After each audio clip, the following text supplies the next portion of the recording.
Bem-vindo ao Papo Exclusivo, nosso novo podcast. Eu sou Luana Rodrigues, jornalista, editora-chefe do Jornal Exclusivo. E esse espaço é para conversar com as principais lideranças do setor calçadista. Quem me acompanha, Michel Posebon, editor do Exclusivo. Tudo bem, Luana? Tudo certo. Vamos falar hoje sobre indústria, liderança. E muito mais, com certeza. E muito mais. A ideia aqui é a gente ir um pouquinho além da notícia tradicional, é saber um pouco mais sobre os bastidores, as novidades, tudo isso com a nossa curadoria do Jornal Exclusivo, que tem aí 56 anos de estrada e de chão. Lembrando que quem está com a gente aqui nessa temporada é a BF Show, a maior feira do setor calçadista na América Latina. Nesse QR Code que está aqui na tela, você pode escanear e pode fazer o seu credenciamento antecipado para o evento que ocorre de 18 a 20 de maio, lá no Distrito Anhembi, em São Paulo. E para esse episódio, a gente convidou uma liderança forte do setor calçadista. Não tá aparecendo.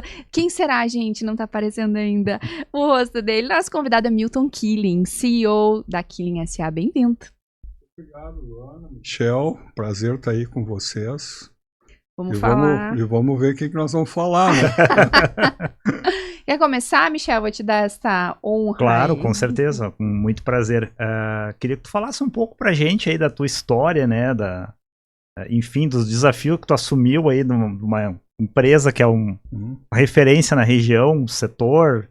Enfim, queria que tu falasse um pouco desse desafio que foi, né? Eu acho que é legal a gente começar assim com esse desafio de liderar uma empresa que foi criada pelo teu pai também, né? E que tá fazendo aí quantos anos? Em maio? 64 anos agora no mês de maio. Como é isso? Tá, mas vocês começam com uma pergunta que vai todo o podcast, né? Porque se deixar aqui eu fico contando essa é a ideia, história. tu fala e a gente fica aqui só ouvindo. Então tá bem.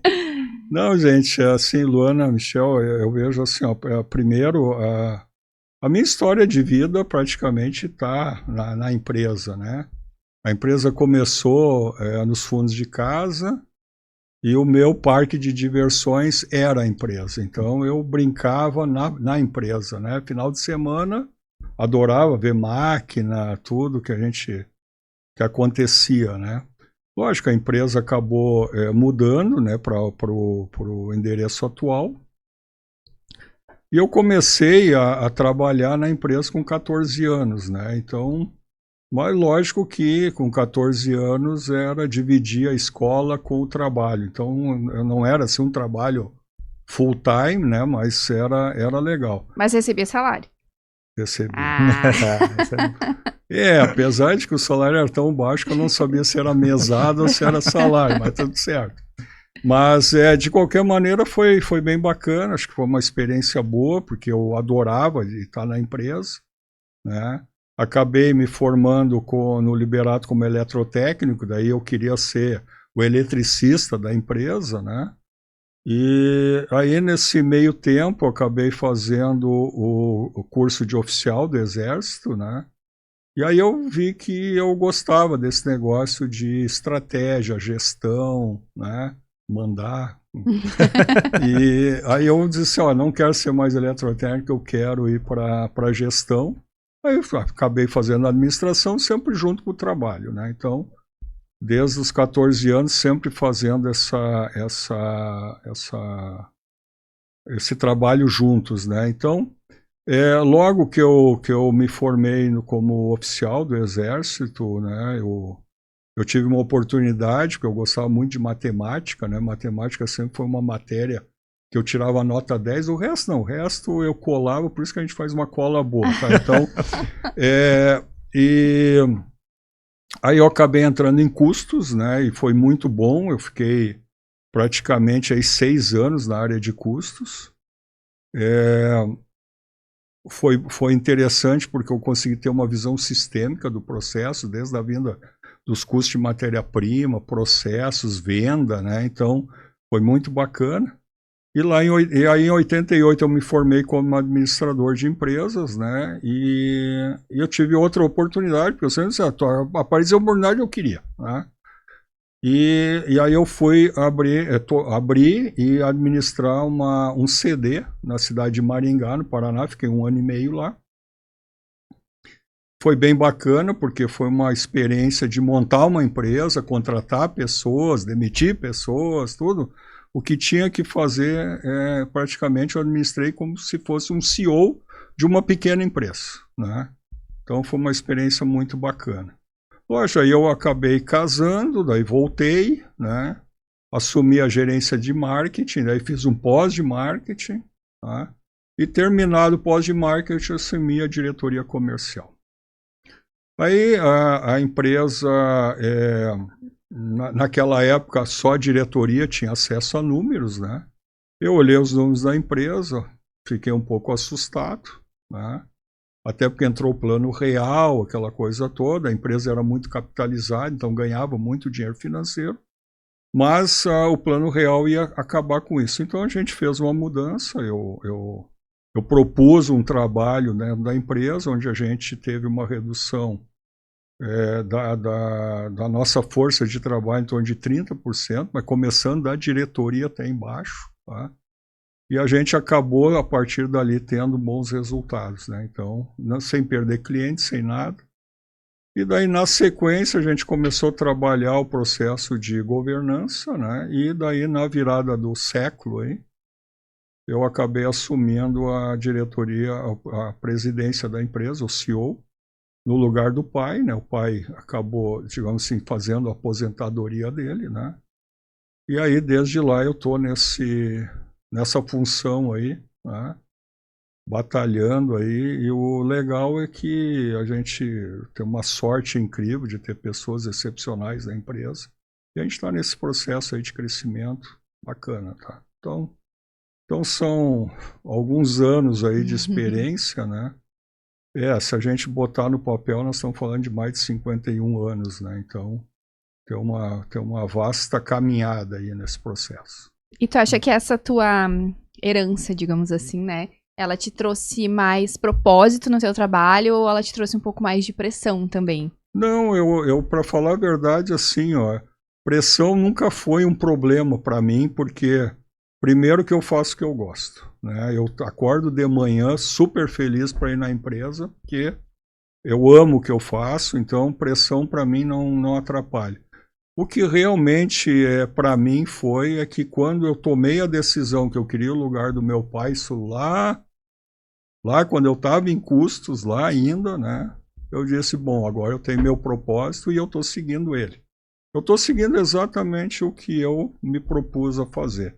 Isso, de uma certa maneira, me deixa tranquilo, me deixa feliz, pelos altos e baixos que possa acontecer no mercado, mas para mim isso é muito fácil, né? Até porque eu tenho uma visão um pouquinho diferente, né? Tem gente que cada vez que dá uma crise aí, o pessoal se assusta e eu já enxergo um monte de oportunidade. Então, eu tenho essa facilidade. Então, para mim, crise é quase como se fosse uma vitamina, né? Então, é diferente. Eu trabalho de uma forma diferente.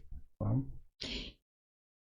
Posso perguntar? Claro, tô aqui monopolizando o microfone. Não, por favor. Não, porque dentro desse gancho mesmo, assim, eu queria te perguntar como é que tu consegue equilibrar dentro de uma empresa que tem aí, né, todo esse repertório, a tradição e a inovação também, porque tu tem clientes de longa data que conhecem o DNA da tua empresa, mas ao mesmo tempo tu precisa inovar e tá acompanhando o mercado. Como fazer isso no dia a dia? Eu acho que a tradição que a empresa tem é seguir os seus valores, né? Isso ela não abre mão, tá? Ela tem valores muito bons, muito transparentes, né? Muito coerentes, né? E todas as pessoas entendem isso, seguem isso. Então, quando a gente fala de tradição, está muito ligado a isso. A Killing sempre foi uma empresa inovadora, porque é uma coisa assim que está no nosso sangue. A gente não consegue ficar parado. Eu não consigo fazer a mesma coisa, né? Eu vou dar assim exemplos bem.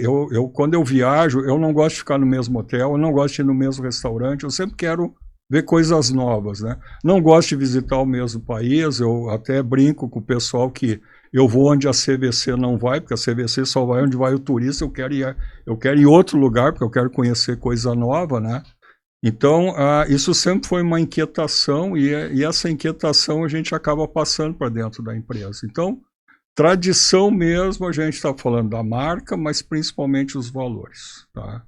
E isso é bom, porque eu considero que os valores da empresa eles são sólidos e é muito bom para o cliente, porque dentro desses valores a gente fala sempre da perpetuação do cliente, né? Porque nós não somos uma empresa aventureira, nós não saímos fazendo maluquice no mercado, porque eu quero crescer. Não, a gente cresce em cima do crescimento do cliente. A gente tem esse DNA de ajudar, né, o cliente a crescer. Porque a gente acredita muito nessa fidelização, né? O relacionamento de longo prazo, a gente acredita muito nisso. Então, a inovação para um relacionamento de longo prazo, ela é essencial. Né? Ela é quase que condição sine qua non. Se você não tiver inovação, você perde isso. Né? Mesmo de perguntar dessa questão do relacionamento, né? Sei que tu é uma liderança do setor, né? E queria que tu falasse um pouco dessa importância do relacionamento, né? Não só para os negócios, mas, enfim, para a subsistência das empresas, né? Nos dias de hoje, né? Eu vejo assim, a gente tem que criar internamente dentro da empresa relacionamentos, mas vamos entrar aí nessa questão do mercado, tá? Quando o mercado ele tem os seus lados positivos, seus lados negativos, e o relacionamento ele tem que ser muito aberto, porque para nós, por exemplo, ou pelo menos para mim, poder fazer um trabalho melhor ainda para o cliente, eu tenho que entender qual é a estratégia dele. Né? Então, se ele me fala a estratégia, é muito fácil eu atender, entregar inovação para ele. E para ele falar estratégia para mim, a gente tem que ter um relacionamento, e um relacionamento de muita confiança. Né? E isso a gente traz junto com o mercado. Por isso que eu acredito que esse seja o DNA muito forte da Killing é relacionamento. Mas aquele relacionamento assim de transparente, honesto, né? Eu tenho, não tenho. Várias vezes eu disse para o cliente, eu não tenho competência de fazer tal coisa. Já indiquei concorrentes para o cliente, já fiz isso. Porque é uma maneira, porque eu estou olhando o cliente crescer. Eu quero que ele cresça, eu não quero que ele morra. Né? Então eu tenho que dar soluções para ele. Tá? Se eu não tenho, eu tenho que dizer qual é o caminho, se eu sei. Né? Então esse tipo de relacionamento é que eu acredito. Né? Então a gente tem isso com os fornecedores, a gente tem internamente dentro da empresa, né? Essa questão aberta, assim. Tá? Estamos bem, não estamos bem, por que a gente está bem, por que a gente não está bem, e essa clareza ela é importante. Em relação também, assim, da Killing não vender somente um produto, mas entregar uma solução, né?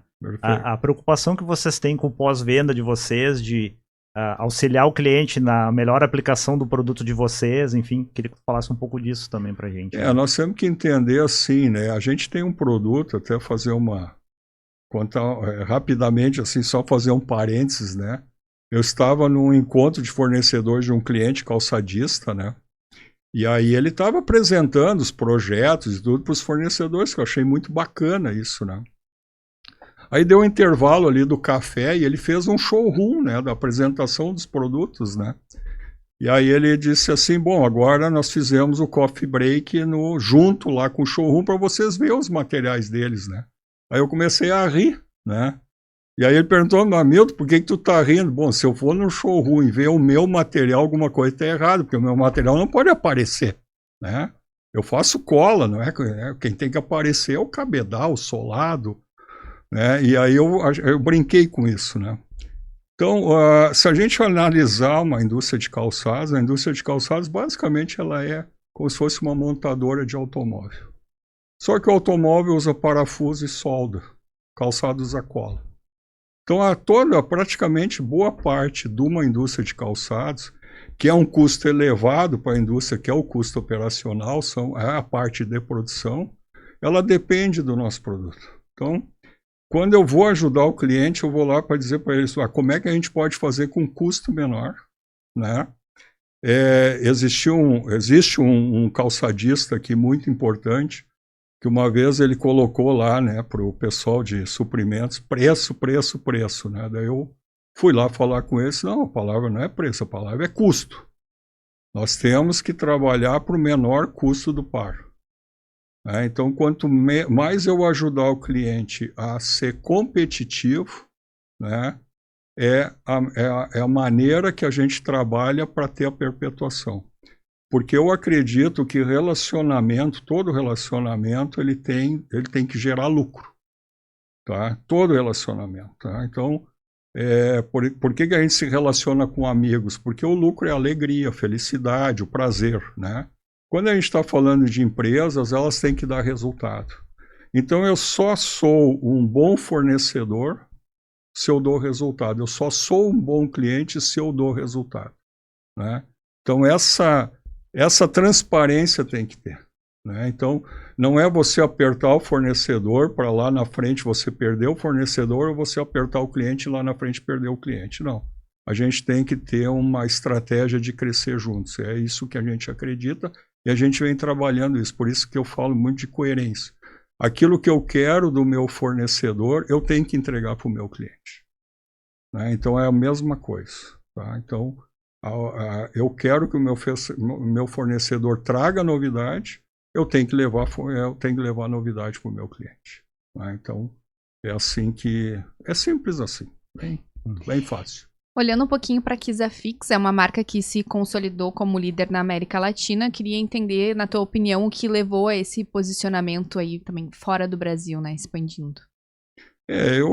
Dentro do planejamento estratégico, nós fizemos já são mais de 15 anos, a gente colocou a internacionalização, porque a gente acabava exportando, mas a gente era mais comprado do que vendia, né? Então, era uma relação assim de quase que um favor, né, que a gente recebia do cliente. Ele ia lá, eu quero comprar de ti. A gente não tinha estrutura, né? Eu acompanhei muitos anos a parte de exportação da empresa, inclusive a maior parte dos nossos clientes hoje foram todos clientes que eu abri na época que eu cuidava da exportação e entrou no processo a internacionalização, porque é muito simples, tá, gente? Assim, ó, o Brasil, na América Latina, produz 60% do calçado. Mais ou menos isso. Tá? Se você é líder no Brasil, é muito fácil você vender para outro país.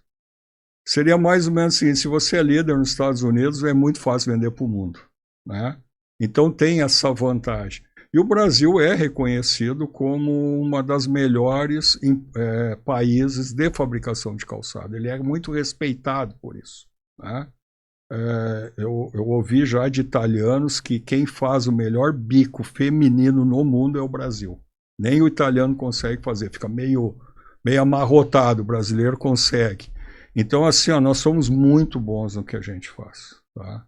Mas a gente sabe que tem que melhorar muito. Temos que trabalhar muita competitividade. A gente faz uma coisa boa, mas nós temos que ser mais competitivos. Então, a questão da internacionalização foi uma estratégia, a gente está crescendo no mercado. Desse processo, a gente acabou montando uma fábrica na Argentina, depois montamos uma no México, estamos olhando outros mercados, mas a ideia é continuar crescendo na América Latina, como continuar crescendo no Brasil, né? Em relação assim à diversificação de mercados, né? Como é que vocês têm visto e o que vocês têm vislumbrado no horizonte, né, a partir dessa estratégia, né? Aqui nós estamos falando de calçados, né, até pela BF Show, né, mas a Killing é uma empresa que ela tem uma complexidade em termos de produto bastante grande. A gente atende mais de 40 mercados, né, e cada mercado é muito específico, né, então, só que quando a gente decide entrar no mercado, a gente monta estrutura para aquele mercado, daquela visão de mercado, né. Isso faz com que a gente consiga trabalhar bem esses mercados. Então, quando a gente fala de Kizafix, a gente não está falando só de calçado, a gente está falando de indústria moveleira, colchões, estofados, a parte de automobilística, fraldas, embalagem. É um calçado, se nós pensar em adesivo, calçado talvez é o que menos usa. se a gente for analisar em termos de quantidade. Então tem um mundo aí muito grande aí para crescer. Tá? E o bom é que um sustenta o outro, né? Porque vamos só pensar assim, né? A gente tem, na empresa, a gente tem determinados custos, toda empresa tem, né? Se a empresa vender a metade ou vender o dobro, a segurança é a mesma. O presidente é só um. Então, você tem que trabalhar isso. Então, você cria equipes especialistas em mercado, tanto em P&D quanto a área comercial, e você usa o resto da estrutura para fazer o atendimento disso. Então, a gente tem aí um crescimento bem bacana aí que a gente vem dentro da nossa estratégia, da nossa vontade, né, de crescimento. E baseado nisso, a gente é complexo, mas é uma complexidade que a gente entende, sabe como funciona e sabe ganhar em cima dessa complexidade, porque um setor ajuda o outro. Né? Então, nesse sentido, a gente consegue trabalhar bacana nisso aí. Na tua visão mais pessoal, assim, de líder mesmo, né? Na tua experiência durante todos esses anos, o que diferencia hoje uma empresa que vai ter sucesso daquela empresa que vai ficar para trás? Que pergunta é essa? Eu não passei para ele antes essa pergunta, tá? É para ele pensar agora mesmo. Dentro da tua experiência, né? Eu vejo assim, né? A pessoa que está de liderança, ela tem que ter um aspecto que eu acredito que é o seguinte. Primeiro, não terceirizar informações estratégicas, tá? Então, por exemplo, por melhor que eu tenha uma equipe de vendas maravilhosa, eu vou no mercado escutar o cliente. Eu não fico recebendo só a informação da minha equipe, né? Eu tenho uma equipe maravilhosa em P&D e suprimentos, mas eu vou visitar o fornecedor, eu vou em feiras olhar novidades, tá? Então, são coisas que eu acredito que não dá para terceirizar. Quando eu falo terceirizar, não é menosprezar essa informação, é pegar mais informação, porque com certeza, né, pela posição que a gente está, cada um tem um olhar, né? Enxerga uma coisa. Então, quanto mais olhos a gente olhar nas oportunidades, é mais fácil você tomar a decisão. Então, eu vejo assim, a outra coisa é não terceiriza o bem-estar dos teus colaboradores. Vai lá conversar com eles, senta lá com ele. Os colaboradores são os melhores conselheiros que a gente tem para melhorar a empresa, porque eles enxergam as coisas, estão lá no dia a dia. Então, eu não terceirizo informações de mercado, seja de fornecedor, seja de cliente, e não terceirizo a satisfação dos colaboradores. Então, se a gente pensar assim, o que um líder tem que olhar? Ele tem que olhar 4 coisas simples. O lucro, o caixa, a satisfação dos clientes e a satisfação dos colaboradores. Como é que tu olha a satisfação dos colaboradores?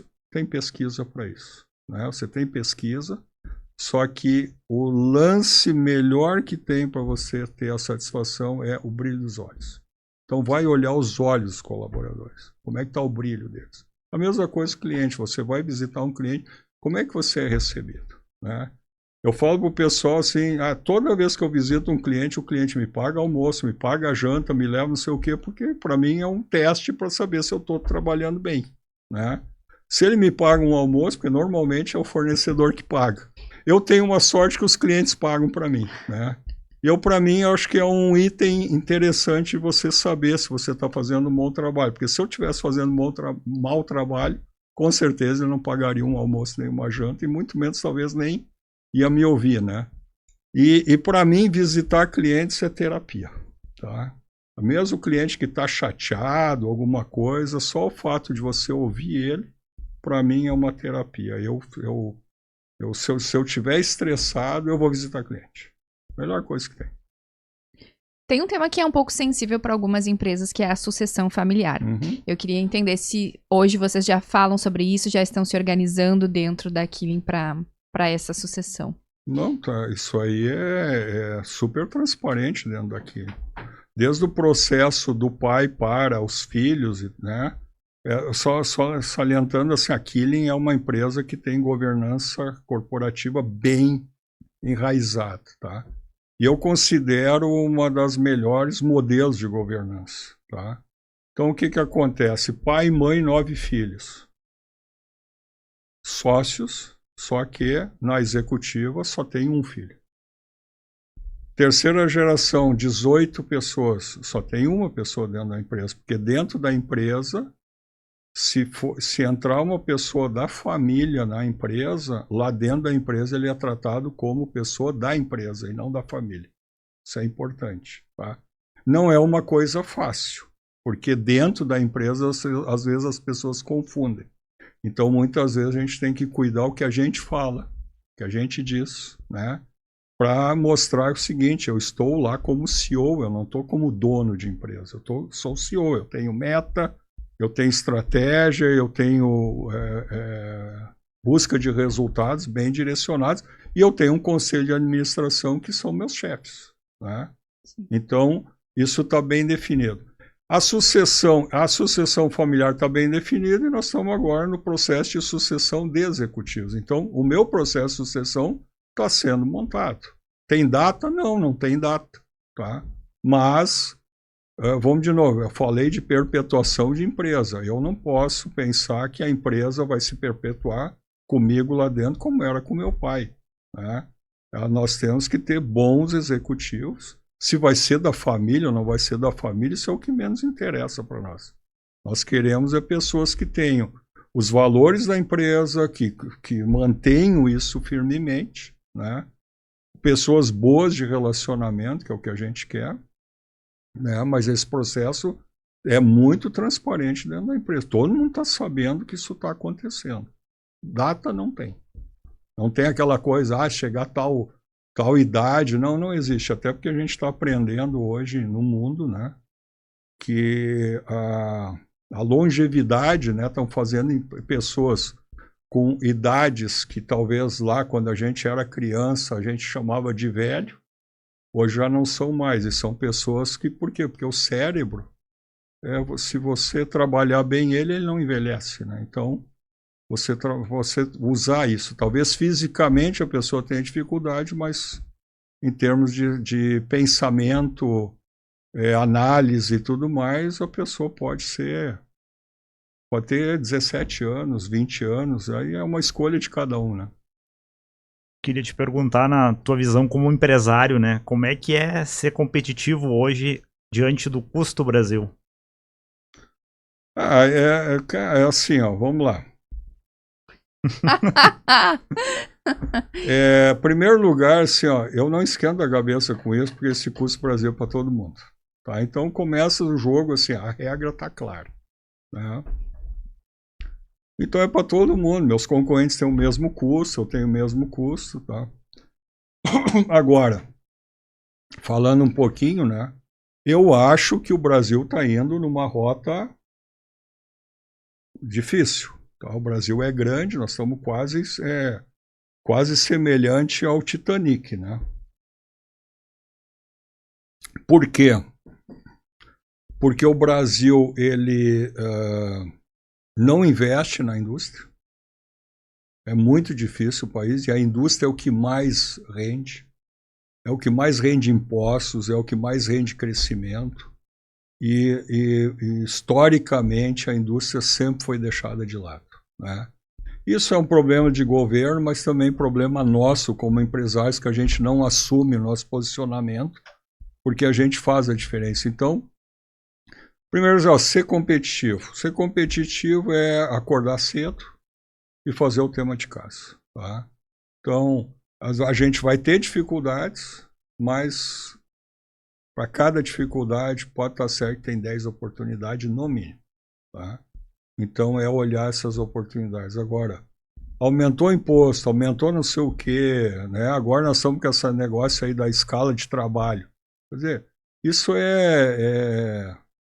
Primeiro que eu não gosto que estão discutindo uma coisa com fase eleitoral. Eu não gosto disso. Eu acho que tem que ter plano. O Brasil não tem estratégia, né? Por isso que a gente tem um custo alto. Se o Brasil tivesse estratégia, é simples. Nós podemos...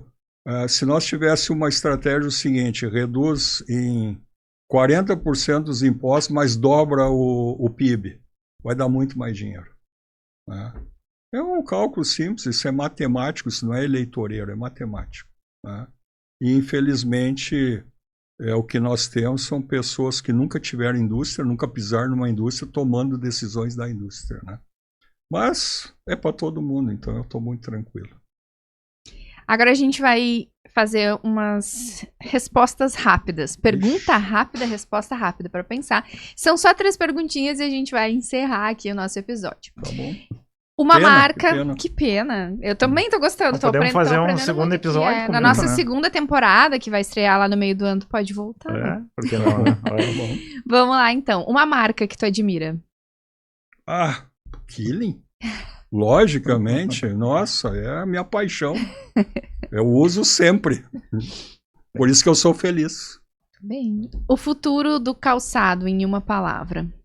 Eu acho que o Brasil tem uma oportunidade enorme de crescimento na indústria de calçados, aí com o mercado comum europeu. Tá?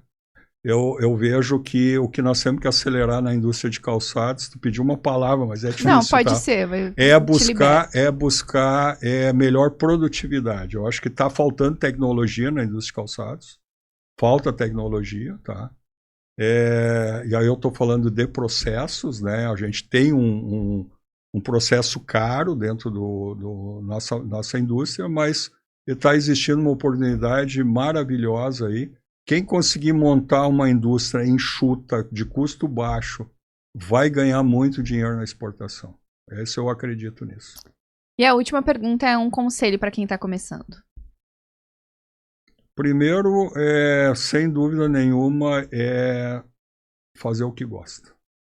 Tá? Não adianta tentar dizer, eu ouvi falar que ser influencer é bom, mas se tu não gosta, não vai. Eu gostaria de ter uma loja ou uma franquia. Se tu não gostar, não vai. Então, assim, a primeira coisa, faz o que gosta. Tá? Seja feliz. Esse é o conselho que eu dou. Obrigada. Né? Muito obrigada. Eu que agradeço, achei muito legal, pena que foi pouco tempo. Pouco tempo, meia horinha, meia hora de conversa. Nossos episódios, eles são em torno aí de 30, 40 minutos, mas te agradeço pela tua disponibilidade, por estar aqui com a gente sempre, por ser parceiro também, né, do Grupo Sinos aí de longa data também, grandes projetos que a gente tem feito junto aí nos últimos anos. Especialmente de valorização também de quem tá por trás, né? A gente tem feito aí já há quase 5 anos o especial do Dia do Sapateiro, né? Homenageando a pessoa que tá... Quem é a pessoa que está por trás dos calçados, que eu acho que é muito interessante. Então, te agradeço. A gente vai encerrando por aqui o nosso papo exclusivo de hoje. Lembrando que os novos episódios estão disponíveis toda segunda, quarta e sexta no YouTube, no Spotify. E os melhores momentos você pode conferir no nosso Instagram. Até a próxima.